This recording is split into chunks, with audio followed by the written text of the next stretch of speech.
Music labels and seiyuu artists have a strong bond. After all, without music labels, no matter if those are major, minor or indie, seiyuu artists won't get their music out there, showcasing their artistry and as a result, earning money for their talents or for marking our lives. And because there are plenty of music labels in Japan that house seiyuu artists and 2D music projects, in this episode we'll resume from where we left off on episode 33. Let's kick off this episode of Seiyuu Lounge.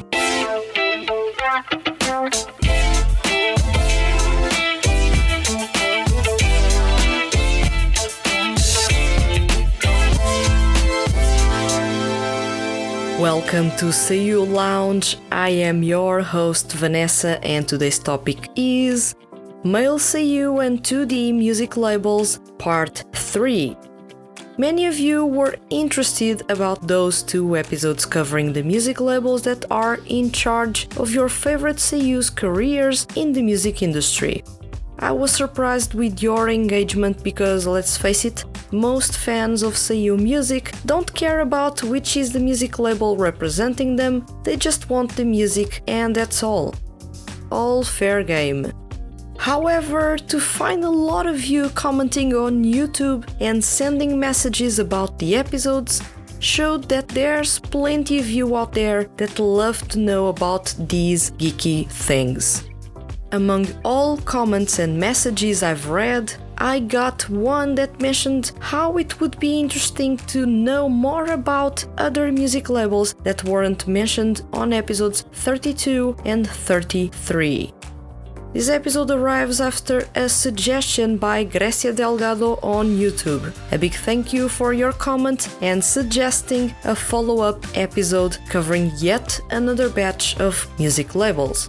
Now let's cover another batch of music labels that are welcoming of seiyuu and 2D projects. U&R Records. For many of you, U&R Records are an unknown music label. They are an indie music label not particularly known for working with seiyuu, much less with 2D groups. However, in an interesting twist, they are the music label responsible for distributing Masochistic Ono Band and Hiroshi Kamiya plus Daisuke Ono's music. Everything Dear Girl Stories is distributed by U&R Records. The downside of this music label is really their reach. You'll have to scour the web in order to find a place that sells music by MOB and Hiroshi Kamiya plus Daisuke Ono to those outside of Japan. They don't distribute the music to platforms that obviously cater to overseas fans, and the music by their talents isn't on streaming platforms.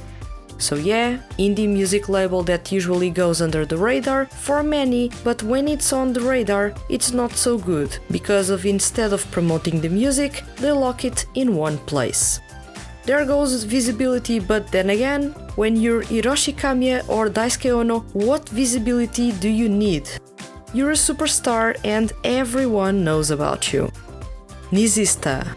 If you're not familiar with Nizista, chances are that you also do not know about the projects or groups they house. Undead Anthem, the EDM meets zombies multimedia project, and K4 Company are signed to this music label that serves as much more than that. You see, Nizista houses projects, distributes music, finances variety shows and the sort. If anything, Nizista is similar to Movic, however, much more traditional than Movic. Why am I saying that Nizista is traditional? Aside from Undead Anthem, project that is more popular overseas than domestically, music by all other projects or artists is quite hard to acquire. If you want a K4 Company CD, good luck, because their store doesn't ship to overseas and they refuse to make music by their artists available on other online and even physical stores in Japan. The exclusivity of their platform, as in their artists only release music under them and only have it available on their store, would be an interesting idea for projects or artists with big followings. Think about it. If you're insanely popular, your fans look for you. If you hold your music in only one platform because you get more money in royalties through there, fans will flock there and it can turn into a massive source of revenue. Now think about Undead Anthem or K4 Company. We're talking about a project and a group that are not popular, at least not popular enough to draw a crowd of consistent buyers of their music. What do you think that lesser-known projects or groups earn from exclusivity of the platform? Nothing. They are actually losing a lot of visibility because it is a pain to purchase their music. International fans can't do it through normal ways. Domestic fans prefer Animate or Amazon as platforms from which to get their music due to the rewards and bonus content. Why would they want to flock to a platform or store that has nothing like it? Nizista's excessively protective behavior towards their artists' music actually hurts the artist's sales and visibility. Mages. You may know Mages from being the music label that houses B Project. They are a mid-sized music label that has resources to pull their projects to the spotlight and bring in big names for the production of their music. B Project is their biggest 2D music project. It was launched in 2015 and counts with 4 groups: Killer King, Kitakore, Moons, and Thrive. For the first couple of years, all groups counted with a pretty generic pop sound that only small nuances would let you know which group you were listening to. With time, the groups started to have individuality, and by now, all groups have their distinct sound, which is something that shows Mage's commitment to improving this project, and despite a bit of a dip in popularity in the past couple of years, especially in comparison to other 2D idol projects that were launched in 2015, Mages keeps on supporting the project, finding new ways to make it shine. Although of decent dimension and importance, Mages continues to be one of those music labels that few people know about. Reject.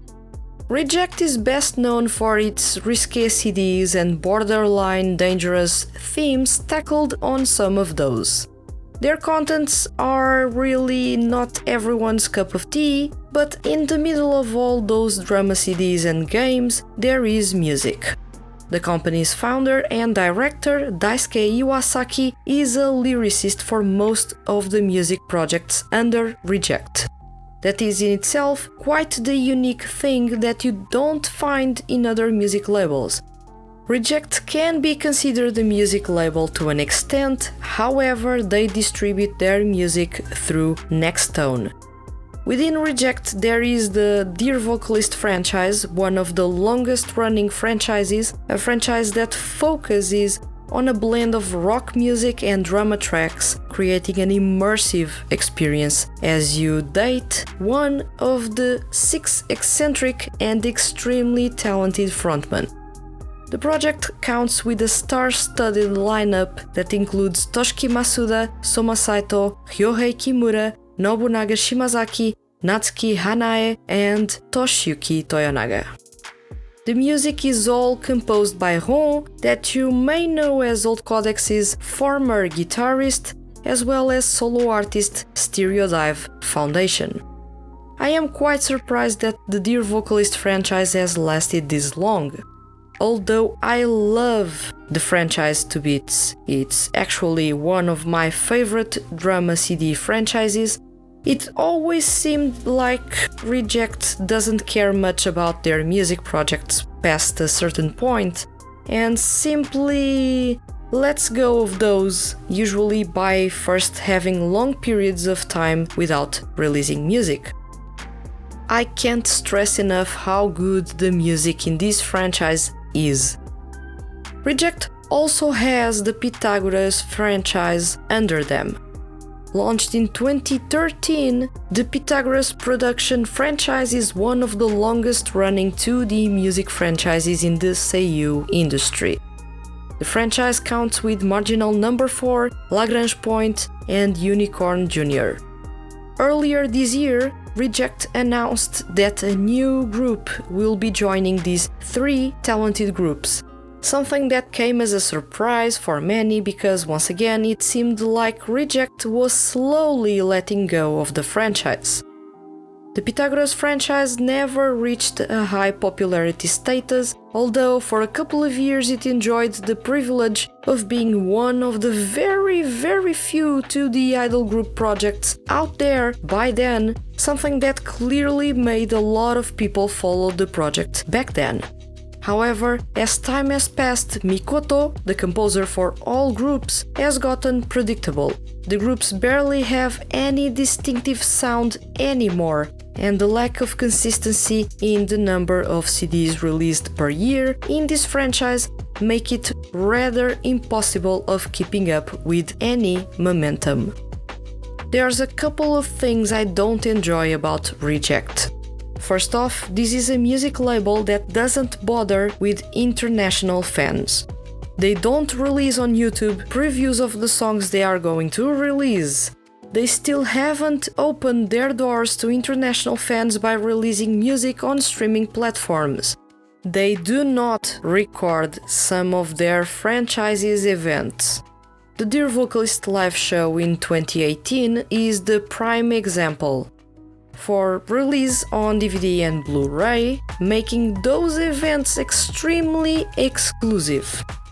Reject is so picky about copyright that they have closed themselves almost completely. Additionally, most music projects by Reject don't last more than a year. There are at least 9 groups debuted with Reject that met their end way too early. Why is that? Well, in the case of Starevo, multimedia idol project launched in 2017, as soon as the smartphone game tanked, Daisuke Iwasaki canned the project. To this date, I am not sure he knows the meaning of multimedia project. But hey, one of the parts on the project fails to give instant positive results. Can it right away? That's Iwasaki's style, and that hasn't changed since Reject was founded. In an interesting contrast, when Iwasaki is fixated on a project, he'll milk it dry, and fans will no longer be interested in it or will be pretty sick of it. By the end of the day, Reject isn't a good label. However, at times there's flashes of genius in some of the music projects they launch, making Reject a bit more tolerable despite the bad management of projects that they are known for. Bushiroad Music. If you're a fan of rock music and love 2D music projects that explore that high-throttle music genre, then Bushiroad will be your thing. The music label is best known for housing the Argonavis from Bang Dream franchise and its awesome bands Argonavis, Gyroaxia, Phantom Iris, Fujin Rising, and Epsilon Phi. They are a medium-sized music label that focuses quite a lot on 2D music projects. I actually find Bushiroad to be quite the resourceful music label.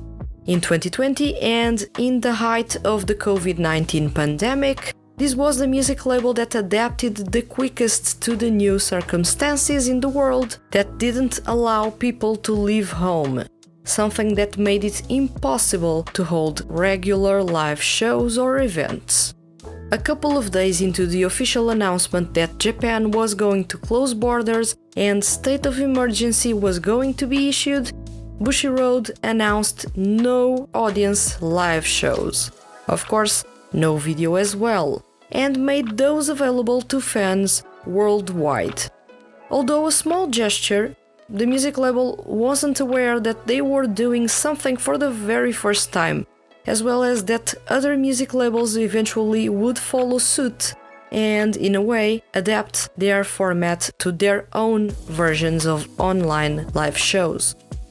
I believe it was a strike of genius by Bushiroad Music to come up with the no audience live shows, and at the same time open the doors for international fans to get to know the Argonavis from Bang Dream franchise, interact with their favorite voice actors, come together and hang out from different places around the world, shortening that distance that people felt during those times, as well as being a company to those isolated from everyone else.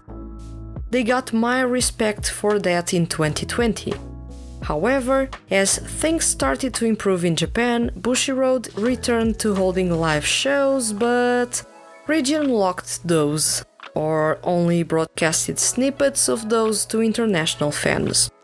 That was a low blow, but a wake-up call that no matter how awesome Bushiroad were during the height of the pandemic, they are still a music label by the end of the day, and their objective is of course to make money, and it seems that us, international fans, are not a part of their plans on that front. Still good to know that there's a music label that is as friendly to 2D music projects as it is to rock music itself. Universal Music. One of the biggest music labels in the world, Universal Music's Japanese branch houses the Tokimeki Restaurant and Jazz-On franchises. Universal Music is not particularly known for housing seiyuu artists, but they are welcoming of 2D music projects.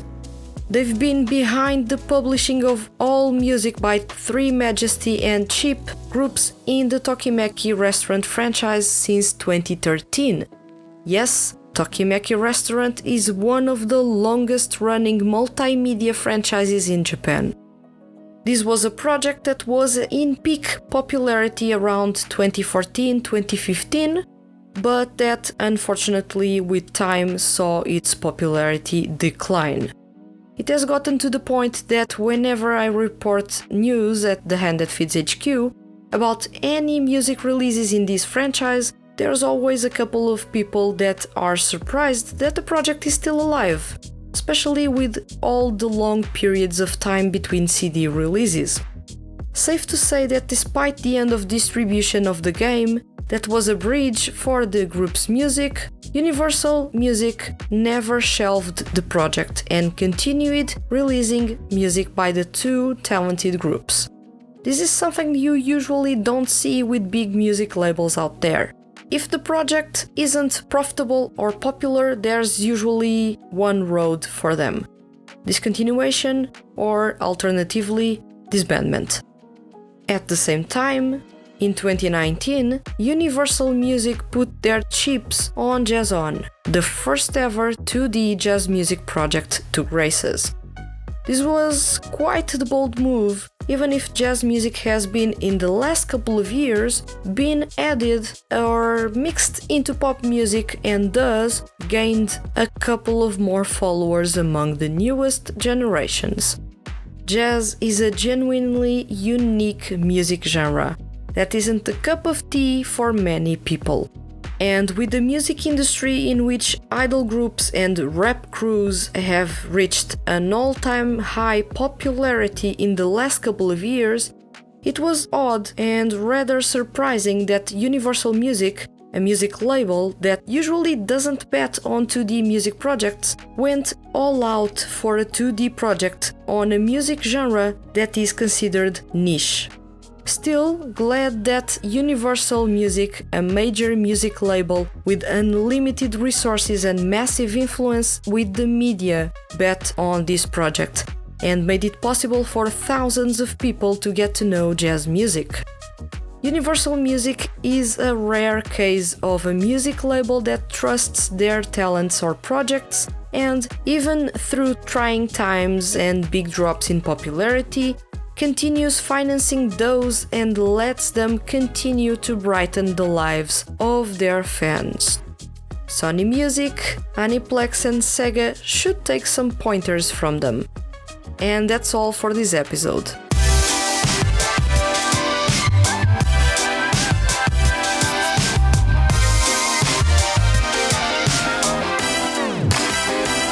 Time flew by once again.